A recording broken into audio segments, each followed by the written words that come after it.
Hi, you guys. Welcome back to another episode of A Lot of You Have Been Asking. I am so excited to be joined by Claudia Harrington. You are one of my favorite follows online because you are like a chef, but like a relatable chef, and I can't cook for shit. Oh my God, so thank you. I love watching your content because I'm like, this is what it should be like in the kitchen. Easy. Yeah, you're like, okay, don't need a degree in culinary. No, it doesn't look easy. It looks like perfect and aesthetic, but more like relatable. Yeah, and you're like, ooh, it sounds good. The chopping of the onions. No, right? You're like, I could stay a little while. Like, I can do this, and I have to say, Claudia came like full Martha Stewart vibe. She brought me a box of chocolate chip cookies, guys. Like, I was like, oh my God, this is incredible. Heaven. They are gluten-free. You can come on every week. Oh my God, thank you. I'll bring a cake next time. I am so curious though, like, tell me about your cooking and content journey. What's your background? Oh my gosh, I feel like this goes back 20 years ago. Give me all the lore. Okay, so for reference, I'm 26 now. Okay. And when I was like, literally, I'm not kidding, like 6 years old when America's Next Top Model came out, like we go way back. My dad. Best show ever. Yes, my dad watched my sister and I on the weekends. My mom worked. Mm-hmm. And so he had 2 daughters. He's like, what am I supposed to do with them? Like, girl dad. Yeah, He's like, right. oh, they want to watch America's Next Top Model? Put it on. So my sister's 4 years older than me, and me being the younger sister, we would play America's Next Top Model after the show, and I'd be like, I call being the model. And my sister, like introvert, she's like, go ahead, I'll be the judge. Yeah, right. I'm Tyra. Yeah. So when I saw the show, I'm like, oh my God, these models are making like $100,000 and signing with an agency. I was like, I want to be famous. Yeah, like, right. I connected success with fame at such a young age, and I think that's really what sparked, like, I could be creative and make a living out of this like them. But like in my mind at 6 years old, I'm like, okay, I'll be a model. Yeah, right. Like, I'll be a model. Of course. Like, okay, we're all models big at 6 head years over old. here. Yeah. So then eventually my sister grew up and she had like responsibilities like swim team and whatnot. So I needed to recruit other friends to like do this like fun girly things with. So my neighbors, I was like, hey, we're going to pretend we're the Cheetah Girls, perform on my parents' deck, get the karaoke machine. I love it. We'd perform. So I had the photography down, like the posing experience with my sister. Then I got the performing down with my neighbors, like doing the Cheetah Girls. Then I recruited my other neighbors, and we're like, oh, let's do like YouTube shorts. Yeah. Like, let's like pretend like we're doing a YouTube show, like skits, like real skits. And so then I got like the TV personality down. So I had the performing, the modeling. You have all these pieces coming together. I was like, oh, I love the weekends. Yeah. Like go to school, come home, and I get to play like television show, whatever. Then I get to middle school, Instagram, Snapchat comes out. Everybody's making their Snapchat. Oh my God, that ages me. Yeah, my heart. Like, do you remember everybody was making their Snapchat usernames like Soccer Girl 617 and like Baby Dancer? I'm like, no, like I'm gonna be Claude Herring. Like I was like, ooh, aesthetic at 12 years old. You knew who you were. Yeah, I was like, I don't play soccer. I only dance, but I was like, I'm not gonna be Dancer Girl 5. We already have too many Dancer Girls on this app, so. I was Claude Herring on that. Instagram came out. I was like, ooh, like I'll be like Claudia with like a bunch of letters and whatnot, make it aesthetic. So I had Instagram, and I remember my dad would drive my mom to work on Newbury Street. She works at Ralph Lauren every single weekend. And my sister and I were too young to stay at home by ourselves while he would drive my mom to work. So we'd go with him. And I remember we'd drive down Newbury Street, and I saw Brandy Melville. And I was like, ooh, I saw that on Instagram. Yeah. Like, I have to go in. It was I'm like your Dad, first pull taste over. of like influencer marketing. Yes. I was like, what is this? Yeah. And I was like, Dad, pull over. He's like, no.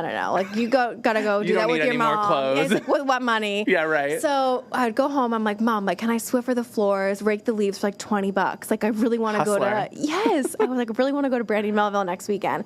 She's like, okay. So I did a few chores, got $20. I was like, that's so much. That's 2 T-shirts, right? Yeah, right. Like, 2 I'm gonna make out like a bandit. Yeah. And so I remember I asked my girlfriends, I'm like, let's take the red line to Boston. They're like, what is that? I'm like, the train. They're like, I don't think my mom's going to let me. I'm like, no. Like, my parents think it's totally fine. Safe. And my parents, they grew up in Ireland, so that's like the only way of transportation, right? Like, they didn't have cars, didn't even have their license when they moved here. So they're like, oh, yeah, you can take the train. Like, go for it. Go. Yeah, they're like, it's safe. I'm like, I wouldn't go on it now. No, literally. So I somehow got my friends to take the red line with me. And I remember being like, okay, we're going to go to Brandy Melville, get a band T-shirt, put it on, go to Newbury Street. Before it was busy. Like, Newbury Street used to only be like boutiques and hair salons. Like, now it's a madhouse. Tourism, you can't even go there on the it's weekends. crazy. Which, like, I'm happy for all the businesses on there, but like, no, like as a I local, can't you're like, enjoy no, it I can't be on before 9 a.m. Yeah. Don't go on a Sunday. It's awful. 100%. So we would take pictures outside of the old Starbucks and on Comm Ave. Like, I really fully thought I was still a model. God, you're such a Tumblr girl. It was like planned to a T. It was like I would see something and I was so inspired by it. It's by Tumblr and Visco. Visco, I was like, if we had the analytics from Visco, I swear, like, I would have been like up there. Yeah, if right? If affiliate links were on Visco, I'd be a millionaire right now. So you were raking it in. yeah, so I was just so inspired to take pictures on the weekends. It was like, okay, go to school, do the boring stuff. Hated school. Only class I liked was photography, a little bit of English. If it didn't consume like reading, more like the writing part. I was like, ooh, I can write creatively. That's fun. Yeah. But yeah, so I loved just like the artsy classes in school. And then the weekends would come along and I'd be like, okay, what am I going to do this weekend? And a lot of times in high school, a lot of my friends all did sports and I did dance. So I was busy like Monday through Friday. So on the weekends, I was waiting for my friends to get out of sports and I would have a lot of alone time and like independence. So I was like, okay, I'll go to Michael's, do some arts and crafts. I was just always crafty and like using my time wisely. Got my license. That was like hitting the jackpot. Yeah, It was right. like, oh, I can drive into the city or I could drive to the beach. do whatever I want whenever I want. I could do a photo shoot on Monday after school if I wanted to. I was like, whoa, this is like a complete freedom I never thought I'd have. And that was great. That kind of really transformed my childhood into like having creative ability. My parents were so supportive. I'm like, how do they not think I was like a freak? Like, why does our daughter want to take pictures in our dorm or window? Yeah, right. Like, no, we need this angle, Dad. No, like, honestly, like I think it's like, it is such an era, like growing up in the social media era. It's like crazy. We were like discovering ourselves online. We're so lucky to have had that. 'Cause No, now truly. I look at the Gen Z, the younger Gen Zers, and I'm like, oh, like, you guys are doing that, like, TikTok dances. No, right. And I'm like, oh, honey, like, we weren't doing that. No, we certainly weren't. We had, like, the refresher, and we're like, you're taking my picture. It was a little bit cuter, classier. It was very sure. classy. And the digital footprint wasn't as, like, embarrassing. No, I mean, like, it was. I remember I posted a video on YouTube. I did a makeup tutorial in high school. Delete after 5 minutes. I was like, why did I post this on a Sunday night, and then I went to school on Monday? Like, that's so embarrassing. You're like, everybody at the school just saw this video and is making fun of me right now. Yes, but it paid off because I will say nobody in my high school did social media besides me. So I was like, okay, like I definitely felt like an outcaster, but like I didn't care. I was like, no, like I'd rather do this than like go to college for soccer on full ride. Like it just, I was like, I don't care if I post. I remember one person tweeted and was like, oh, she thinks she's a Kardashian. I'm like, am I not? No. You're like, excuse me, I am getting my way there slowly but surely. But I was like, okay, if Kylie Jenner can do like all these cool posts and like have all these fun activities. Obviously, she's like a millionaire. Yeah, right. But like we have the same 24 hours in a day. So I'm like, if she can post aesthetic pictures and like I could try to do the same Build thing, a following, but like so should I. on a lesser budget. You know, it's more relatable too. Yeah. And I remember I posted a photo in like my Brandy Melville outfit, and I tagged all the Brandy Melvilles in the world: Canada, U.S., Italy, and the Italian one reposted me, and I got like 4,000 followers. You're like, this is it. I was like, whoa. It was like the taste of fame. It was like, I wanted to keep going, keep going, and keep going. high. And it wasn't really about like, oh, the follower count. It was more like being recognized for like my craft. It was like people loved like, oh, like she took her time to go to the beach and like take this artsy picture. Yeah. And I'm like, okay, I loved doing that. Like that was the routine. So went to college, and that kind of idea still stayed the same, where I wanted to take artsy pictures and do all that fun stuff, but I was really focused on fashion. Yeah. Because I knew I wanted to be in the fashion industry or creative. Funny now because I'm not at all. I never worked in fashion. Pivoted. Complete pivot. But I think if I had gone to school for, I mean, I was never good at science, math, any of that. So I really had to go to school for something creative. And I didn't want to go undecided. I was like, no, like, where can I go to fashion school? I applied to schools in New York City. I saw that it was 90% women at the schools, which was fine, but I really wanted to have like the college typical experience. college experience, yeah. And so I went to the University of Rhode Island, and I did, I was in a sorority, I did the fashion merchandising program, I was the recruitment chair for 2 years, which really helped me plan social media, like fully have a responsibility of like, okay, you're in charge of making sure the social media represents our values while still being present and aesthetic, because we had advisors, most other sororities didn't, so we had like very strict rules, like what we could and couldn't post. Yeah, so it's like basically like the guidelines that we get now for like brand deals and stuff. Exactly. No, exactly, So which it's all is crazy. leading to Minus that. the contract. Yeah, like, right. Sign your life away. So college was great. I did that. And then at the end of college, when COVID hit, I was like, okay, like I need money. So I was doing bottle service with one of my girlfriends in Boston, and that was really cool. Like I got a taste of what a lot of money was like. Yeah. I was like, wow. Like You people have these clients that are coming in Yes. just like spending. Yes, I'm like, oh my God, how can you just justify spending $7,000 on a few bottles of Yeah, Cheetos? right? Like, did you even have a drink? Must be nice. Yes, and people always get confused because they're like, oh my God, you did bottle service? Like, I would never expect Yeah. that. But I did the bottle service at Marielle, so it was like, we wore leather skirts, the boots. It was very classy. Very So it was classy. okay. My dad was like, oh my God, I'm so happy you're making so much money. He's an accountant, so he's like, oh my God. He's like, let's get it going. Yes, like I can't wait to do your taxes. Yeah. But so, yeah, I got a taste of what money was like. COVID hit. I was collecting the unemployment. That ended. My roommate at the time and I started the tie-dye sweatshirt business. Oh, yes. And because we were on Visco, I had a huge Visco following. I posted a sweatshirt on Visco that we had tie-dyed, but instead of just doing like the traditional like pink and blue tie-dye, we ironed on like a photo of a celebrity or like a fun meme that was Yeah. like Kendall Jenner or Sophia Richie, and people were bidding on them. Oh my God. Yeah, so the business was called Not Your Boyfriend, Okay. like Not Your Boyfriend sweatshirt. Yeah. And we would post a drop weekly, and we would say, okay, this sweatshirt bidding starts at like $50, and like people would bid up to like $150, $200. God, for these, that's crazy. for these sweatshirts with like a printed on thing. But like we did put a lot of work into it, so it wasn't like a scam. Like, oh, Yeah. here's this cheap thing. Like we ordered champion sweatshirts. We got the best dye, and like going to school for textile merchandising, you learn how to dye clothes, and you learn how to like get the great printing paper. So I felt like that really helped me with the aspect of the business. Yeah, I and it kinda helps you, like, you were learning how to, like, run your own business at that time. And I was more the creative part. My roommate was, like, more business part, like, took care of the finances.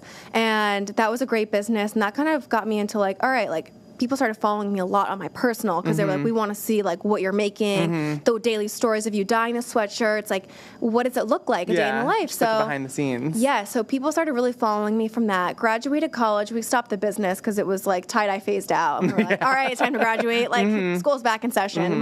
We gotta graduate. So I graduated high school or college, and I worked for a concert promoter who goes on tour with artists like A Boogie, Jack Harlow, and I ran the social media for him. Oh, okay. And again, posting on my personal, like literally like 2 inches away from A Boogie. Like, Yeah. people are like, how are you that close? Freaking out. Everybody's like behind me in the pit, and I'm like the only person allowed in the barricade with the security guards. I'm literally the only person, this You're, like, tiny up little there, girl. like- The artist is probably like, can this girl like literally get out of my She's face? literally going right up my nose. yeah, like this angle is awful. Yeah.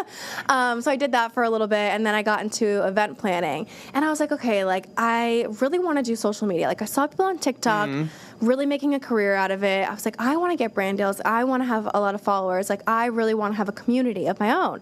So with my events job, I worked at an engineering company. Okay. Worked 9 to 5, but I worked remote most of the time. So I was like, okay, like if I wanted to film a video during lunch or after work or You had before that work, I had flexibility. time, yeah, which was really nice. So I tried really hard to do aesthetic videos, fashion videos, and really nothing was sticking besides when I would go into the city and do like the Boston aesthetic, like best restaurants to dine at, like fall things to do in the city. Those stuck, and I was trying to do like the aesthetic, like makeup ones. That was not working Yeah. for me. It just wasn't. Yeah, things And just I don't was like, stick sometimes. yeah, but I remember I hit like 30K, which I thought was a lot. Like that Oh my was God. a lot. Back when you Yes. hit that, you're like, oh my God, I am a Kardashian. I'm famous. No, like literally. Kendall Jenner, Kylie, adopt me. Watch like out. I'm a part of the squad now.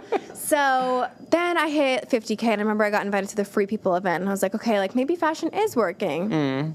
And every single night, my parents worked full-time. They still work full-time jobs. So I was the only one working from home, so I would cook dinner every single night. And I found out I was gluten-free. My sister's celiac, so I was already used to this. And I started cooking dinner, and I put it on my Instagram story, and people would be like, oh my God, what's the recipe? Yeah. And because I think I have that like aesthetic eye, I always made sure the plate looked really pretty, even if the dinner was like really bad. Because like I had just started cooking, so I was like, oh God, that shrimp tastes like soap. But it's gonna look really But it looks good. really freaking good. Yeah. So you would never know. Exactly. Except my parents would be like, this is great. And I'm like, They'd be like, thank you sure? Yeah, it's like a child like science project. No, you're like, I know it's not good. Yeah, I'm like, but it'll be better next Yeah, time, I promise. exactly. And so I'd go to Whole Foods, I'd come home, make dinner, like set my tripod up. I remember I posted a chicken cutlet video. Somebody was like, can you show us how to make it? It looks really good. Posted the video, people really loved it, and I was like, oh, this is good. Like maybe I'll integrate some cooking into my content. And then one night I was working an event for my past corporate job. I was sitting at the registration desk. I was so bored, like so bored. And I had filmed a video where I made burgers, and I stitched it all together, like a 25-second video, and I put the tagline, another day living at home with my parents. parents being their private chef. I was like, ooh, this is good. Like, I got the ASMR, I got the music that matches it. Everything looks really aesthetic. It's kind of fast. Hopefully this does well. But I really didn't think anything of it, right? I was like, whatever, I'm just going to put it up. I put it up at like 8 p.m. I woke up and had like 100,000 views. I was like, that's crazy. What the fuck? I was like, I went viral. I'm like, I won the lottery. So what did I do? I was at that same event again, and it was next to Trader Joe's. That night, I went back and I got groceries again to film the same exact video. That first video ended up reaching like 1 million views. I was like, oh my God, yes. Yeah, you had this like formula down kind of. I did it again for the next 5 nights in a row, like an additional 10,000 followers. And for that, I was like satisfied. I was like, you know what? I have 80,000 followers. This is amazing. Like, great. Totally. After 30 days, I had 100,000 followers. I started getting brand deals in. I remember I got this great brand deal with Starbucks. And I was like, Dream oh my brand, God. yeah. Because I went to Starbucks like every day growing up with my dad. So I was like, this is full circle. This is amazing. They're like, how much money do you want for this? Low ball. Yeah, I was like, oh, like, oh my God. I was like, dollars. Yeah, so right? like, yes. And I obviously didn't know what exclusivity was or you have to learn all usage. that stuff. There's so much random crap that comes into it. I didn't even read the contract. I'm like, scroll I did not read my first contract at all. I was like, yep, you want to pay me $100 for this? Yeah, absolutely. Yeah, yes, I will do it tomorrow. So I filmed Starbucks, and I was working my corporate job at the time, and we traveled a lot. So I remember I filmed the video the first time, because I had to reshoot. The first time I filmed it, I was in Colorado, and they had to approve of the location. It was like very strict. I obviously didn't read the brief correctly, so I had to refilm it. And the first video I filmed was in Colorado, and then the second video I filmed for Starbucks was in, like, the reshoot was in Florida. So they're like, where are you going? Like, yeah, like, what's how going are you? on? Yeah. And I'm like, no, it's because I travel for work. Like, I still have a corporate job. Yeah. Like, please hear me out. I don't even have an agent. They also just expect people to, like, be able to do things, like, in, like, the drop of a hat. Exactly. And, like, the poor guy I was working with, Alex, I think his name was, we'll name him Alex, like, going back with me, like, 8 times a day. Yep. I'm like, what do you mean? Like, what are the red lines? Like, I don't have edits. Like, please explain this to me. Yeah. And it was just, like, such a wild experience. It's literally, like, getting thrown into something you really don't know. It's like a foreign language. Yes, it's crazy. And I remember I got my agent, Sam, and Sam was like, okay, what do you have? Like, what collabs have you had in the past? And I told her Starbucks. She's like, okay, send me the contract. I want to make sure you don't have any exclusivity with them. I'm like, no, I definitely don't. Yeah, no way. I would remember that. 4 months. I signed my life away. It was like 4 months of exclusivity. Yeah. So if you're trying to become a content creator, make sure you're not signing your exclusivity away. Always or charge your for contracts. Yeah, charge a lot charge for it. I charge nothing for it. That's why they're like, oh, this is a great deal. Yeah, you're like, sign right away. Yeah. But that's my fun, like, intro story to collabs, because you really don't know. So that's the thing. Like, so many people, like, fall into this, and all of a sudden you're gaining a ton of followers, and then you have brands reaching out, and then you don't really know how to react to it, because there's no textbook.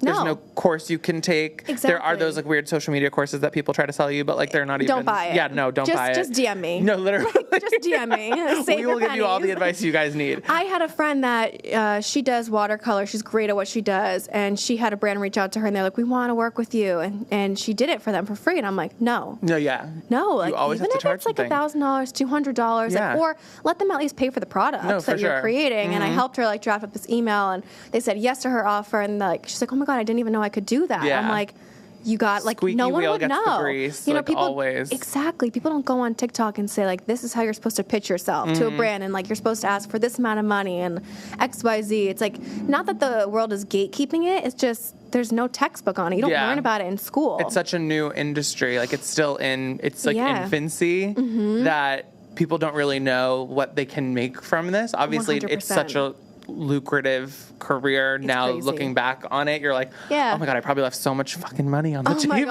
Oh my God, 100%. And now that I'm in food, I'm like, oh my God, food. People are like, oh, food doesn't make that much money. I'm like, really? Like, I feel like I'm making great money. Like, what does beauty make then? Yeah, no, right? Yeah, I'm like, oh my God, like, what are you making of? It's crazy, like, these little niches that people create on, like, their little corners of the internet. Yes. Is there, like, pivoting from like your fashion background to food, were you, like, worried that your followers are going to be like, who does she think she is, being, like, a food girl all of a sudden? Honestly, I feel like a lot of my followers were like younger girls, because I would do some, like, big sister advice videos. I would do, like, big sister advice videos in fashion, but my fashion wasn't really like a prompts where I'd come on every day and say, like, this is what I'm wearing. It was very scattered. It wasn't organized, and there was only, like, 30 to 50K of us back then on the little Claudia clan. So when I did cooking, I think everybody was like, ooh, like this is fun, this is aesthetic. And on TikTok, it's funny, like a lot of my followers are young, like probably like 15 to 30, and then Instagram is like 30 to 70. Yeah. Like it's very different. It is very different. Because like I've got the aesthetic or like trending sounds on TikTok, and then Instagram is just like a different generation or Instagram's a different generation that uses it. It's very different. So I think people kind of just went with the flow, and they're like, oh, she's changing to food. Yeah. I think a lot of people didn't even realize that it was that it was the same person, honestly. So I was like, all right, you're coming with me. Yeah, because now you focus mainly on food and like lifestyle. What has it been like having people be more like invested in your life? Is that like a weird change? Honestly, so when I was living at home with my parents the first time, because we're back. Hey, we always go back home. Yeah. You'll always find your way back home. Exactly. When I was living at home with my parents, people loved the idea that I was cooking for my parents, and I didn't get like any hate. Like everybody, if somebody like left a hate comment, it would be like, oh, that looks gross, and I'd be like, it's okay. Yeah, whatever. But like people would say like, oh, like I love that you cook for your mom and your dad. Like they're so lucky, and like that is really all I would show. So from that point of view, it was like, okay, this is what you see, and this is only what you know. And then when I moved to Boston, you know, I was showing more of like my everyday life, my pet, my boyfriend, you know, my corporate job, and people were very invested. Yeah. And that's when I noticed people being like, okay, like thinking they deserve the rights to know me. Totally. I'm like, whoa, hang They on. become invested, and then they think they're entitled to like know everything. You have to be an open book. Exactly. And I am an open book too. I'm like, if you want to DM me and you want to pick my brain about something, 100%. But I think people, again, they kind of cross the boundary where they like expect to know, and it's like, all right, like you really don't need to know. Yeah. Social media does not need to know X, Y, and Z. Exactly. They're like, where do you work? I'm like, just check my LinkedIn. Like, I'm not answering this on stories. Also, like, it's like, I've found it weird when you like move to the suburbs, or like you like buy a house, people like find your home and things like that. 100%. It's like there's lines that people cross that I as a nosy person do cross as well, but I don't like out myself as like knowing that I could type your name into Google and be like, where does he live? No, truly. And it'll probably show up. And I remember when I moved back, people are like, oh, where did she move to? And people like named the town in the comments under like a burner account. I'm like, you're a freak, but like you're not wrong. Like you are correct. I'm like, that is where I live. Just don't post the address. And have you had to change your like creative process moving from the city to home? Yes. So I had like, it was very back and forth. My agent is probably like, girl, make up your mind. Sick of you. Yes. And she's been with me every single step of the way with this decision. When we were considering moving out of the city, I was like, all right, like I know that if I move back in with my parents, that the cooking for my parents videos, they'll work because they were working. Like I was getting like hundreds of thousands, millions of views on every single video. Like people like food. Food you need to eat every day. So people need the inspiration every day. Whereas like, okay, like if we're in a recession and you can't buy clothes, like like I don't know what would happen with my career if that was the case. But food you got to eat every day. You do. So I was like, I know that it will work if I just focus on food, but I will miss the aspect of like posting daily, like my aesthetic vlogs. But my agent was like, you know what, like just do what feels right. Like you have nothing to lose. Like if you go back home, you can still do your, you know, daily vlogs. But now that I do Substack, I'm like, I don't have freaking time to do anything else. So that's really like the only challenge I've seen is like I definitely miss doing lifestyle beauty content, but I know that like when we get our own place again, I'll pick it right back up. I just feel like you're a professional pivoter. You can do it. 100%. I mean, I was a dancer, so pivot turn. But yeah, so living home with my parents, I'm like, okay, I definitely could show more of my life, but I just like being private. You know, it's like it's good to have a balance of like people like you can be relatable to people without like sharing every single thing you're going through. Yes, it doesn't need to live on the internet. No, exactly. I think there's a lot of blurred lines with that because people think like being a creator, you have to share everything. Where I don't think that's necessarily the reality. Like you can pick and choose how candid and open you want to be. Exactly. And I feel like a lot of creators too are like, oh, like I have to share that like I'm moving because of the mold in my walls or because I hate my downstairs neighbor. It's like, I mean, you can share that like 100%, that might help somebody else, but like you also can move and not have to give an explanation. It's like these people it's such a fine line between building a community and people like actually knowing you in real life, like your friends that you've grown up with and things like that. I think obviously I'm gluten free, so if I were to wake up one day and be like, guys, I'm not gluten free anymore, I think I need to address that online. Totally, yeah. But like personal stuff, completely different. Yeah. But especially like living at home with my parents, people are like, why did you move home? Like, where do you live? We thought you bought a house. I'm like, guys, read my Substack. I wrote all that on Substack, and it's a free post. So like, talk about Substack, because I'm not on Substack. Okay. Tell me about what it is and why. Yes. What is it? Just like a more intimate place to connect? Yes. I say this to every creator. Yeah. And I'll say it to you. You need to go home and you need to make a Substack account. Okay. Putting notes. Yeah. I'll be following you later. Yeah, Send me your Substack. Substack is essentially, if you think of Pinterest, and you think of Tumblr, and you think of Instagram, and you think of a news channel, all wrapped into one. Okay.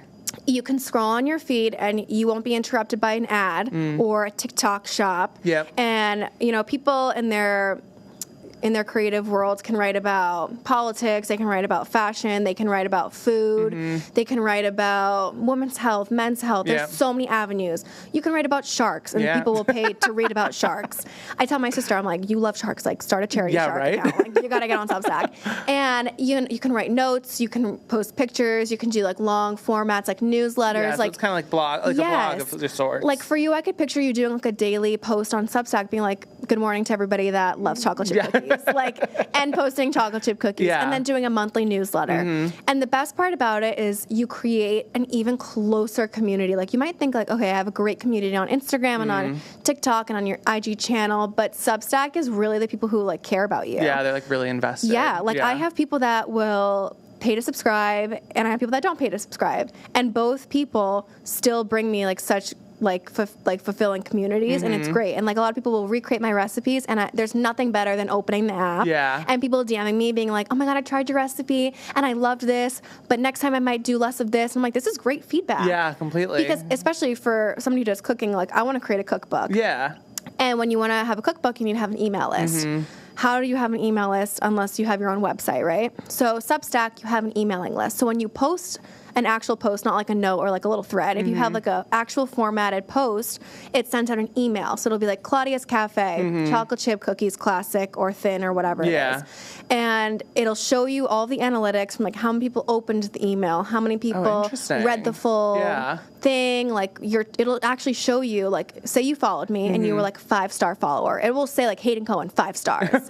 Or like I'm gonna become a 5-star follower. Yeah. I said to my dad, I'm like, Dad, you only have 4.5. I'm like, Mom, that's 5 stars. Yeah, right. Like, you guys, you got to step it up a little bit. Like, you're kind of slacking. I know, right? Yeah. So I love Substack. I tell everybody to get on it. It's profitable. It's fun. It's an app where you can like escape, and it's not so like draining. Like, it's fun stuff. And it's not algorithmic. No, like it's like TikTok and Instagram. You know how like you're following, you see people that you don't follow on like TikTok and Instagram. Yeah. With Substack, is it like who you subscribe to is who shows up for you? So who you subscribe to is like in a top banner. Yeah. So it'll be like, finish reading this, or you should read this. So-and-so posted this recipe. And then on your For You page or timeline, it's just recommended stuff. Oh, okay. Which is really fun. And it's like seasonal, like seasonal aesthetic posts all the time, or like cooking pictures or facts about women's health. Yeah. And it's really just eye-opening. And like my top 3 apps are Substack, podcasts, and my notes app. Oh my like, God. what does that say about me? Yeah, right? Like, who am I turning into? You're becoming a serial killer. No, yeah, no, literally, I'm like, what am I planning?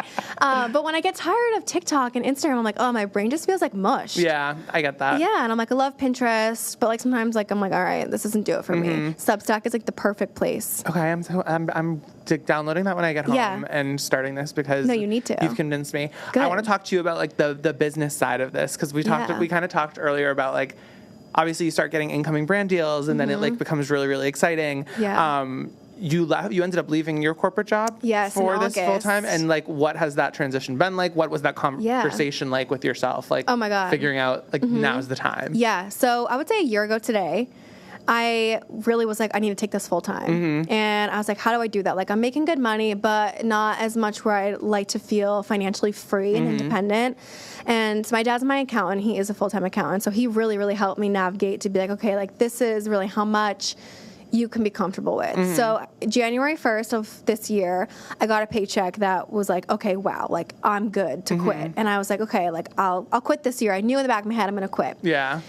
But I loved my job. Like, I really did love event planning. It was corporate event planning for an engineering company. So it was like log on, like mindless work, log off at the end of the day, could still film my videos. That's why it was an easy balance. Like, work 9 to 5, film my cooking videos for dinner right after. It wasn't something that you had to, like, take out of work hours. It. Yeah, you could balance the two. It was very, very balanceable. So I remember being like, okay, I'm going to quit. I would wake up and I'd be like very, very stressed because I traveled a lot for work.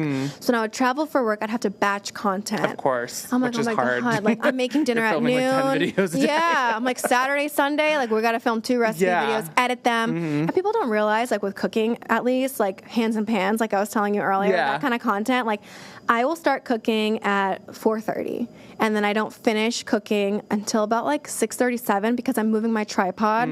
So many different angles, trying to get the right clips, and editing that takes another hour. So it's really like a 5-hour process for every single video you see. Yeah, that's wild. So it started to get a lot, and it started to be like, okay, like I can't batch make all of this content all the time, and I kind of got to the point with work where I was like, they started following me on TikTok and Instagram. Like, my boss knew about it. The president of the company followed me. I was like, okay, like, it's not a secret. Yeah. People know that I'm able to balance both. And I show up to work and I do the best at my job that I'm doing. But then I started to feel really bad where I was like, okay, I feel like my boss deserves somebody that, you know, maybe wants to be promoted. Yeah. Or like take on a better role or like more responsibilities. Because I had been there for 3 years. So it was like I either climb the corporate ladder or I leave. And the only time that I really could have quit my corporate job was the summer because we were so busy the rest of the year. And I'm such a people pleaser with that. Like, I don't want to let anybody down and I don't want to make anybody feel bad, or it's like, oh, like, if I quit, they're going to have to find somebody else. And, like, I don't know, like, I do the emails for them. Like, it's not going to be the same. Yeah. But I had to tell myself, like, corporate jobs, like, you're replaceable. You are replaceable. You are not replaceable in your own life. You can't replace the time that you have now. And I liked my job, but I loved social media. So I was like, I knew that that was the end goal. So I remember back and forth, I was like, oh, do I quit today? Do I not quit today?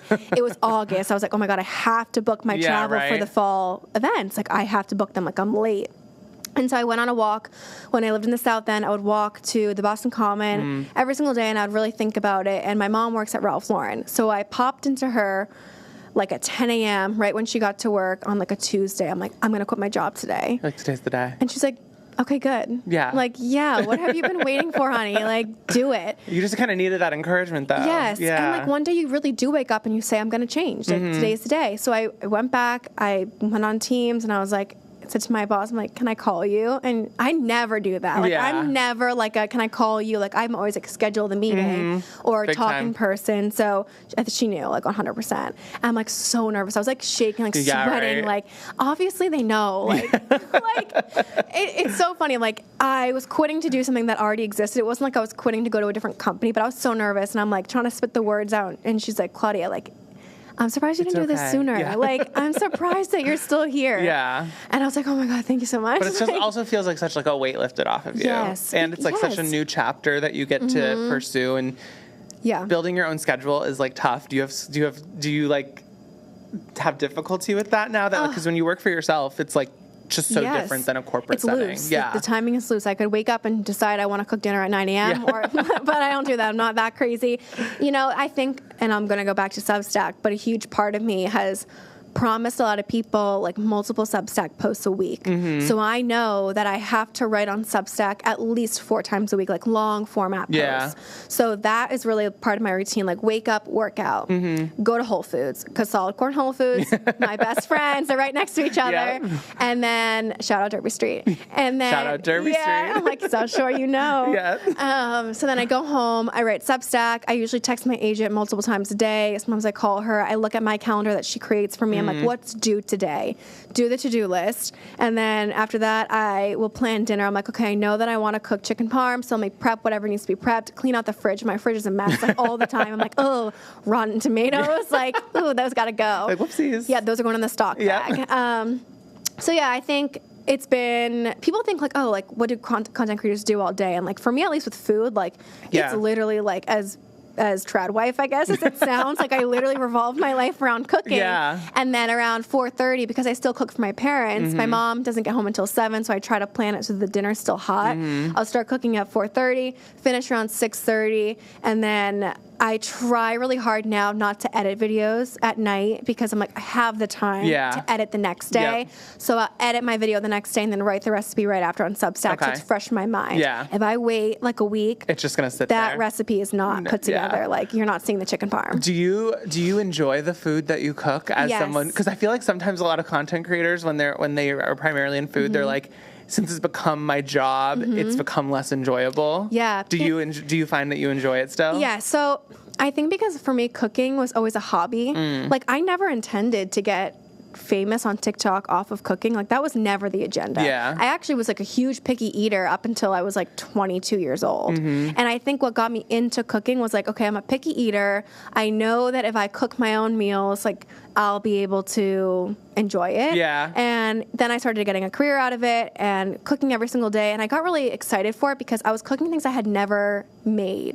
So it's like, oh, like, I had never even eaten like a chicken curry, and I like woke up randomly craving it, and I went on Pinterest. I'm like, ooh, butter chicken. And you're like, I can make this. Yeah, I'm like, that sounds really good. Yeah. So I would make it, and I try to make new things that I'm craving. Whenever I'm craving something, I'm like, I have to make it like that right night. away. Like, tonight I'm craving burger bowls or Mexican food. I'm gonna go home and make that. And I get what you're saying. People get sick of it. There has to be a boundary. For me, I've noticed. I will buy groceries and I'm like, oh, like, it kind of feels like I've just wasted $80 if I don't film it. But I have to remind myself, like, this is normal. Yeah. People spend money on dinner. If I wasn't spending money on groceries, I'd be spending it on takeout, and I have to put the tripod away sometimes where I'm just like mentally exhausted. I'm like, it's okay if this one doesn't go on TikTok. I can still write about it on Substack. It's not a waste of time or money. It just, you really have to know when enough is enough, or else you will start to hate it. Yeah. So that's really like self-awareness. And what about, I know I love your series with your parents, but also with your boyfriend too. Oh my God. Like, I think it's such like a fun, unique series of like cooking things for him. Like, does he naturally like to be on social media, or is he kind of just like, I'll do whatever you want for your job? It's cool. He's the kind of guy that like has 0 posts on Instagram. Yeah, that's how my fiance is. He just scrolls on Reels. I'm like, this is green flags all around. Like, we love that. I remember I was like, oh, I really want lobster pasta, but like, I don't want to kill the lobster and I don't want to deshell it. And people are like, you're the chef here. He has never made lobster pasta in his life, but I was like, you know what? Like, if we're gonna go all out and do this, like, I'll record you. Like, I'll take a night off. And it really felt nice, like, not having to do the prep work and the cooking and the filming. Yeah. It saved me like an hour and a half of time by just being the videographer. Yeah, be like, you're going to be the talent today. And so Tyler would be like, okay, like, I'll get it started. But then he'd ask me, like, what do I do next? I'm like, okay, saute the onions first and then the garlic. So it was really like a teamwork, and it was a fun date night. Yeah, it is. It was like, because we really don't love going out to dinner because we know that the food at home is way better, especially because I'm gluten-free, right? Like, I'm not going to go out and buy $25 worth of gluten-free pasta. Like, and it's not going to be that good. And it's not that great. Yeah. So we've realized, like, okay, when he cooks for me and we can film it, like, that's fun and people really enjoy it. So I started the mermaid diet where he cooks me seafood because he loves to fish. So I'm like, this is perfect for you. Like, you love to fish, you catch lobsters, you do the whole thing, and like, this is definitely your vibe. So I think one day, like, you might see a Tyler on TikTok. Hey. I know. Like, watch out. Competition. Oh my God, I know. Like, have you ever seen Men with the Pot? Yeah. I'm like, Tyler, like, you have to do that. Like, I love that. We'll get you set up with a fire outside. Yeah. Oh my God. He would love that. That would be good. Yeah. My agent's like, I'm ready to take him on the roster. Next era. When you guys move into your next place, it's going to start. But he's like, but you have to like edit the videos, and like, I don't want to have like Instagram pics and like be that guy. He's like, just the little snippet videos. I'm like, okay, there's a boundary here. Like, I got it. Like, yeah.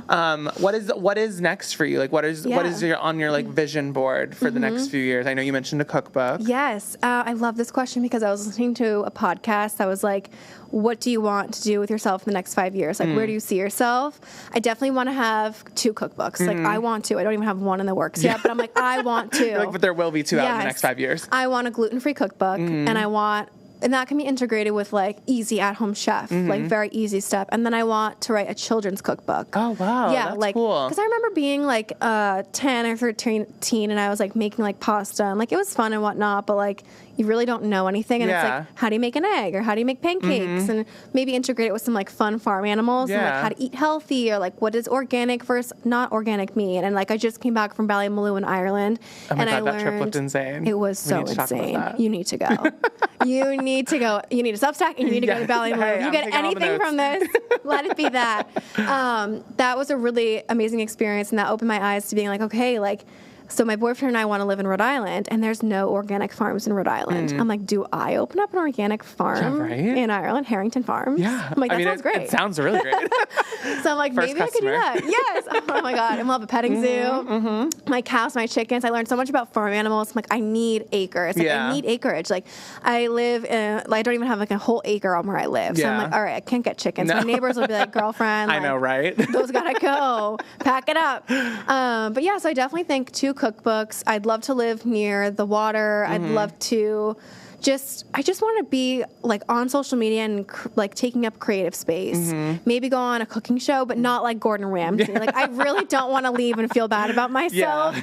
I think like, I can't be broken down that way. I would absolutely love to start a YouTube channel where I do some sort of like Sunday dinner series.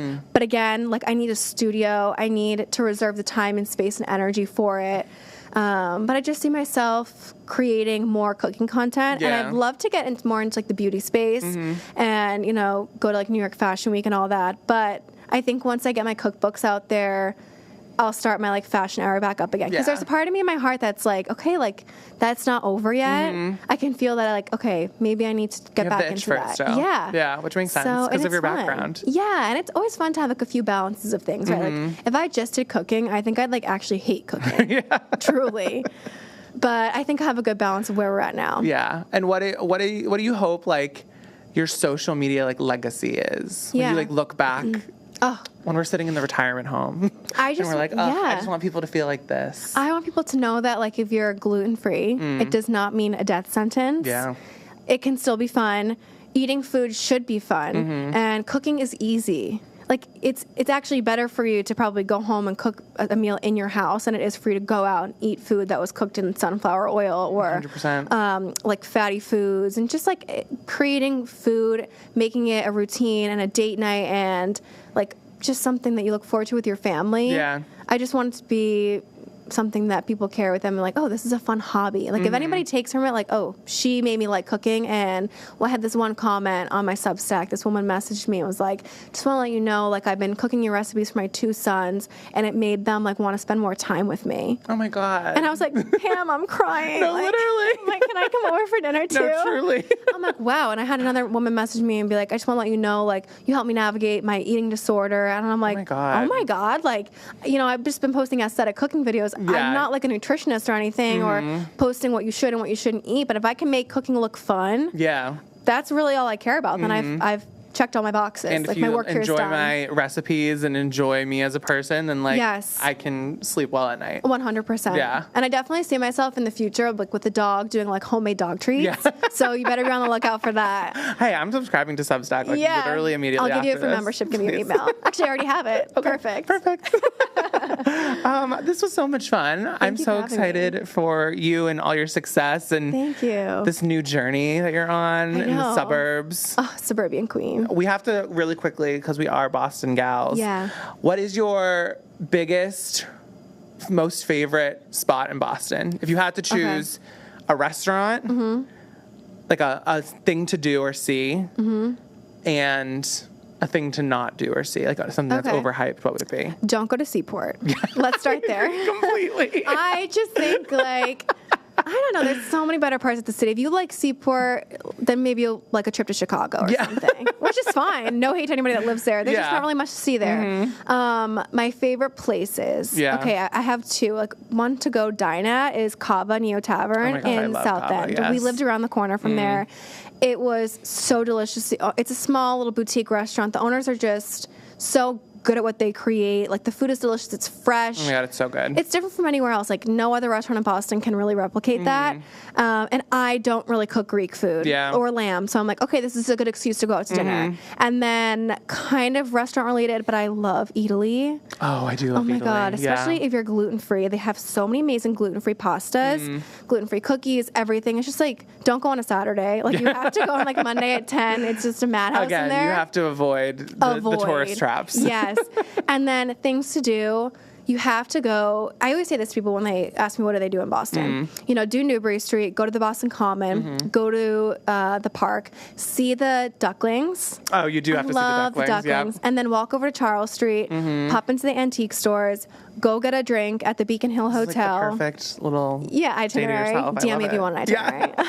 It's on Substack. Yeah, it is on. It will be on Substack for sure. Ralph Lauren Christmas. Yes, I love it. And just like kind of take in the old charm of Boston. I love the North End too. Hit up the North End, but I think if you only have like 4 hours, do the park, do Newbury Street, and do Charles Street. Yeah. And you've seen Boston's most beautiful places. I love that idea. Yeah. I want to go do that right now. Let's do it together. It's like disgusting and raining outside right now. We need an antiquing date. We do. Yeah. Oh my God. Well, we're both on the South Shore, so we can do that. We can go in the HOV lane together.